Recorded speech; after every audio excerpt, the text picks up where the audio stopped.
Court के सामने मौजूद हूँ। बहुत सारा वकील का बेटे है धरना आंदोलन को रूप ले रहा है और दिन को दिन बढ़तो जा रहा है। कई है पूरा मामलों को पतो करवा है रहा सुनवा आई है। दोनों तरफ न्याय योद्धा है उनके बीच में तकरार चलती है। तो कई हुई पूरी बात 3 दिनों दिन चल रही नाराबाजी होती है, दर्द लागे आंदोलन हो रहे कोई समझाइश कहीं ना कहीं राजस्थान पुलिस का एक नारा है, हमारा देश आमजन में विश्वास, अपराधियों में भय। हमारे यहाँ एसएचओ राजेंद्र कमांडो ने हमें ये एहसास करा दिया है कि अपराधियों में विश्वास और आमजन में भय। ये चीज़ हमने आज इन 3 दिनों में महसूस की है, क्योंकि हम देखते आ रहे हैं मार्केट के अंदर अपराधी है जिनके 20-20 मुकदमे हैं, उनके साथ गले में हाथ मिला के फ़ोटो ले रहा है, ठीक है। और जब कोई बेचारा कोई ठेला वाला है या कोई वकील साहब है, जैसे हम एसपी ऑफिस गए, हमारे वरिष्ठ अधिवक्ता हकीम खान जी हैं, हकीम खान जी के साथ जो आप हुआ वो सारे हमारे वरिष्ठ अधिवक्ताओं ने आपको बता दिए है। तो हमने ये महसूस किया है कि ये एसएचओ साहब है जो एक डिफरेंट कर रहे हैं, आमजन में कर रहे हैं, अपराधियों में कर रहे हैं। अपराधियों के साथ हम देखते आ रहे हैं कि सोशल मीडिया के ऊपर गले में हाथ मिला के उनके साथ फोटो ले रहे हैं, ठीक है। और हम ये भी देखते आ रहे हैं, ये भी सुनने में आ रहा है कि भाई वकील हकीम साहब के साथ नहीं, पीछे भी 2-2.5 सालों में ये कई वकीलों को महसूस कर रहे हैं कि वकील साहब आप आ रहे हो तो मैं आपको कुछ नहीं समझता हूँ। और ये एक इनकी एक खास कर एक खासियत है कि चाहे कितना भी बड़ा अधिकारी आ जाए, कुछ भी आ जाए, बात तू तड़ाक से करेगा, ठीक है। हम ये भी देखते आ रहे हैं कि ये राजेंद्र एसएचओ मतलब हमारे वरिष्ठ अधिवक्ता हकीम साहब गए, इन्होंने सलीके तरीके से ये कहा कि भाई हमारे साथ जो भी हुआ है ये हादसा हुआ है। सामने वाली पार्टी ने भी राजीनामे के लिए कह दिया, फिर भी इनसे तू तड़ाक से ये बात कही कि मैं तुम दोनों की गाड़ियाँ सीज करूँगा। तो ये मैं उनको ये कहना चाहूँगा कि सर देखो, आप जिन वकीलों से भिड़ रहे हो, पीछे कई राजस्थान के पूरे भारत में कई ऐसे वकीलों का आंदोलन था जिनमें आपने देखा है पुलिस वर्सेस वकील, तो उसमें लड़ाई किसकी थी, क्या थी, जीत किसकी हुई, ये बताने की आपको आवश्यकता नहीं है बिल्कुल भी। आज हम देखते आ रहे हैं दिल्ली में 2019 के अंदर जो पुलिस वर्सेस वकील हुआ था उसमें क्या हुआ। राजस्थान के अंदर जोधपुर के अंदर अभी हाल ही में 2-3 महीने पहले जो हुआ है उसका भी हमें बताने की आवश्यकता नहीं है। तो मैं एक साफ संदेश देना चाहूँगा, वकीलों की जीत होगी, जीत को आप रोक नहीं सकते। कोई भी प्रकार का आर पार की लड़ाई है, कोई भी प्रकार लाइन तो चले देख भाई लाइन देख। अब आपने सागे हकीम जी है जक्का का सागे बा पूरी घटना हुई है, क्योंकि हकीकत और ओरिजिनलिटी बतासी के असल में कहानी शुरू हुई किया हकीम साहब, असल में कहानी शुरू हुई किया तो बड़ो विवाद लंबो क्या चाल रहे विवाद। देखिए सर, 12 तारीख को दोपहर को मैं साला चौराहे पे मेरे गाड़ी का काम करवाने के लिए गया। वहाँ पे किसी अनजान आदमी ने मेरी गाड़ी को टक्कर मारी और जिसकी रिपोर्ट लेके मैं पुलिस थाना डीडवाना गया। सीआई साहब को मैंने मेरी रिपोर्ट दी और सीआई साहब ने कहा कि आप 2 घंटे बाद में आइए। मैं जब 2 घंटे बाद में गया तो टक्कर मारने वाला आदमी भी वहाँ आ चुका था। उन्होंने अपनी गलती स्वीकार कर दी और हमारे बीच राजीनामा हो गया। सीआई साहब मुझे वहाँ धमका रहे हैं कि साहब दोनों की गाड़ियाँ जब्त करूँगा और दोनों के खिलाफ मुकदमे दर्ज करूँगा। अच्छा, राजीनामों की बेस पर हो कमांडो नहीं, कमांडो सर का उसका कमांडो साहब ने न राजीपा का कहा, मेरे को जान पहचान लोगों को लेके आए और मेरा कोई गाड़ी का ज़्यादा नुकसान नहीं हुआ था। अयूब जी को क्या रोल है राजीनामा पे? नहीं, अयूब किसी पुलिस वाले का कोई राजीनामे में नहीं है। हमने डायरेक्ट राजीनामा किया।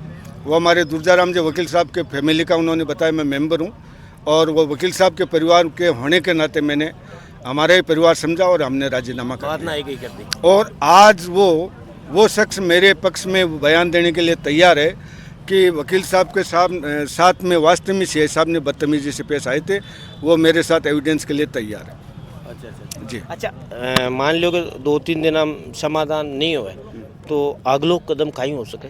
देखिए सर, मैं सबसे पहले मेरी बार संघ डीडवाना और डीडवाना कुचामन जिले के समस्त बारों को बहुत बहुत धन्यवाद देना चाहता हूँ कि उन्होंने आज मेरा जी जान से साथ दिया है और वो लंबे समय तक इस आंदोलन में मेरा साथ देने के लिए तैयार है।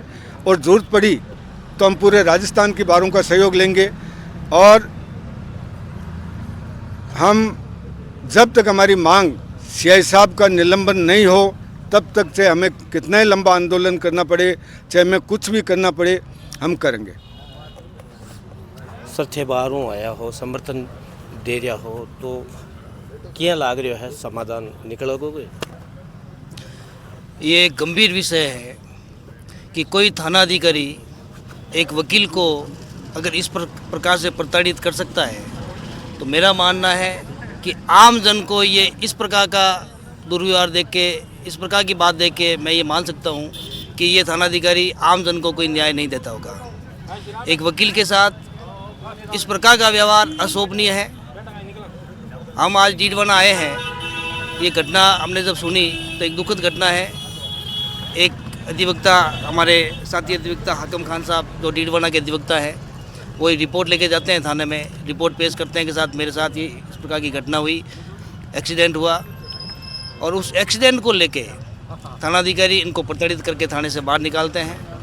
तो मैं इस बारे में ये कहना चाहूँगा कि इस डीडवाना जिला है, जिला लेवल पे एसपी बैठते हैं और आईजी का लगता है अपने अजमेर आईजी साहब से निवेदन करना चाहूँगा कि आप व्यक्तिगत रूप से इस मामले में रुचि लें, और हमारी मांग इतनी सी है कि इस थानाधिकारी को यहाँ से हटाया जाए और हमें न्याय दिलाया जाए। कोर्ट को काम ठप पर है, जनता बहुत ज़्यादा परेशान हो रही है। कतवा दिन चाल लो धरनो कि जनता नहीं परेशान होना पड़े। जनता का तो देखो वकील ही भगवान आ, अब वकीलों के साथ भी यहाँ परेशानी हो रही है। और मतलब बाहर संघ डीडवाना समझ से बाहर नागौर जिले सब ठप पड़ी है, तो सब ने परेशानी हो रही है। अब परेशानी जड़ है पुलिस प्रशासन, अगर भाई सरकार समय पर जाग जावे, जल्दी समाधान कर दे तो ठीक है, तो सबको भलो हो जाए। बाकी सस्पेंड तो होने पड़े, आज नहीं तो काल होने पड़सी, निलंबन रद्द मैं मांगा को नहीं जती मांगी मांगा पूरी नहीं हो सही। आपने साथ जगदीश जी है कॉमरेड नेता, ये भी आया है। अच्छा बार संघ का ही थे भी वकील हो, कभी बेटा अंदे क्या को नहीं। अच्छा ये आज थागा स्टाफ के साथ वो घटना हुई है, तो इन ले के पूछो। मैं तो आज क्या पूछा वहाँ कि एक वरिष्ठ अधिवक्ता के साथ में डीडवाना का ऐसा व्यवहार कर रहा है, तो आम जनता के क्या न्याय की उम्मीद कर सकते हैं। ये एसएचओ आम जनता से बदतमीजी से बात करता है, ये बार संघ कतई बर्दाश्त नहीं करेगी। और इसके लिए हमें कितना भी बड़ा आंदोलन करना पड़े, चाहे हमें धरना देना पड़े या आंदोलन का अगला कदम उठाना पड़े, इसके लिए हम तैयार हैं। लेकिन यहाँ से एसएचओ को निलंबित होके यहाँ से जाना पड़ेगा। और भविष्य में कोई भी एसएचओ या कोई भी पुलिस का अधिकारी बार संघ के किसी भी अधिवक्ता के साथ में अगर गलत पेश नहीं हो, ये डीडवाना की बार संघ ये निर्णय करेगी। आपने सागे वकील जी है और भी है रणवा जी, ये तो लड़ाई लड़ता ही रहे, क्या लगा है लड़ाई और जीत? देखो इस लड़ाई को हम जीतेंगे, और पुलिस प्रशासन के द्वारा राजस्थान के अंदर ऐसी कई घटना वकीलों के साथ की गई है। मैं तो ये समझता हूँ कि राजस्थान की सरकार और राजस्थान का ये जो पुलिस प्रशासन है, उसको समझना चाहिए कि वकील एक समझदार और पढ़ा लिखा इस समाज को सुधारने में और कानून व्यवस्था को बनाने वाला आदमी, इसके साथ में अगर हर थाने में अगर बदतमीजी से पेश आने वाला प्रशासन पुलिस अधिकारी इस तरीके से अगर रवैया करता है, तो उसके साथ बार संघ हम डीडवाना के साथ में सारे तमाम राजस्थान के बार संघों ने इसका विरोध किया है, और हम इसकी कड़ी शब्दों में निंदा करते हैं। और आने वाले समय के अंदर हम इस आंदोलन को लेकर और इस पुलिस अधिकारी को हम निलंबन करवा कर रहेंगे। दोनों तरफ भी न्याय दे बड़ा लोग हैं, वहाँ के बीच में तकरार आने की वजह जनता परेशान हो। हाँ, वास्तव में ये आपका सवाल सही है कि दोनों तरफ, एक तरफ वकील है, एक तरफ पुलिस है, दोनों एक दूसरे के पूरक है। लेकिन ये पुलिस अधिकारी की एक नासमझी है, वो अपने आप में एक रंगमंच करने वाला पुलिस अधिकारी है। उसको इस डीडवाना के अंदर एक इस प्रकार से वो एक अपना सिस्टम फॉलो कर रहा है, उसका स्टेटस बनाने जा रहा है कि एक तरफ तो वो सामाजिक सरोकार की बात करता है और दूसरी तरफ वो समझदार तबके को इस तरीके से डांट फटकार कर, और एक वकील तबके को जिन्होंने पुलिस और वकील के रात दिन और काम पड़ते हैं, लेकिन उसने जो रवैया किया है और हमारे सीनियर साथी अधिवक्ता के साथ में जो उन्होंने बदतमीजी से पेश आए हैं, उसके लिए हम इस बार संघ डीडवाना पुरजोर तरीके से आंदोलन करेगी और इसका निलंबन करवा कर ही रहेंगे। अब आपने सगे वकील अभिषेक चतुर्वेदी जी है, बांसों पूछना चाहूँ क्या लगा है समाधान निकलेगो या आंदोलन लंबो चलेगो? इको समाधान देखो, भारत संघ अपने आप में परिवार है और परिवार को मतलब कि कोई भी सदस्य पर अगर कोई समस्या आवे तो पूरा परिवार एकजुट हो रही लड़ाई न लड़े। जी हाँ, एक परिवार है, बाकी वाह कंडीशन ये भारत संघ का मायने मांगे सागे है, क्योंकि अगर मांगे मांगा अगर मान ले काल ही तो वो धरनो है जो अटी समाप्त हो जाए। अगर निलंबन की जो है मांग, अब मांग एक व्यक्ति विशेष की को नहीं, अब पूरा परिवार की एक समूह की मांग है। अगर निश्चित तौर पर एक मायना अगर हो जाए तो ठीक है, नहीं तो ये आंदोलन उग्र रूप ले सी और निश्चित तौर पर अगले टाइम में इसको परिणाम है जो भुगतना पड़ी। क्योंकि अगर एक चलो आ घटना वकील के सागे हुई है, देना ई लेवल पर वो मुद्दो उठ गयो, हो सके कि आम नागरिका के सागे बहुत बार आ घटना उड़ी उली, वो बापड़ो आपकी आवाज़ कट उठावे। बीकन हर इंसान के अंदर संगठन है को नहीं, क्योंकि संगठन की शक्ति है। और आज मैं जो ये परिवार का बैनर तले बैठे हैं, बैनर में साहब लिखा हुआ है कि भाई वकील एकता जिंदाबाद, भारत संघ डिडवाना। तो एक परिवार है जो को पूरा मिलो मुद्दों लड़ रही है। और आज जीत एक व्यक्ति विशेष की को नहीं, अब हकीम जी की आ बात को नहीं, अब बात पूरा परिवार की है, भारत संघ डिडवाना का परिवार की। और निश्चित तौर पर एक मायना है अब टाइम आपने रिजल्ट दिखसी और वकीला की सगली मांगा है जगह मांगी थी। तो जिला बार संघ जो है धरना पर बैठा है कोर्ट परिसर के सामने, आपकी मांगा न लेर और निलंबन की मांग कर रहे हैं कि एसएचओ का निलंबन हो और एसपी का ट्रांसफर हो। ये अगर मांगे मान ली जाएगी तो हम धरना समाप्त कर देंगे।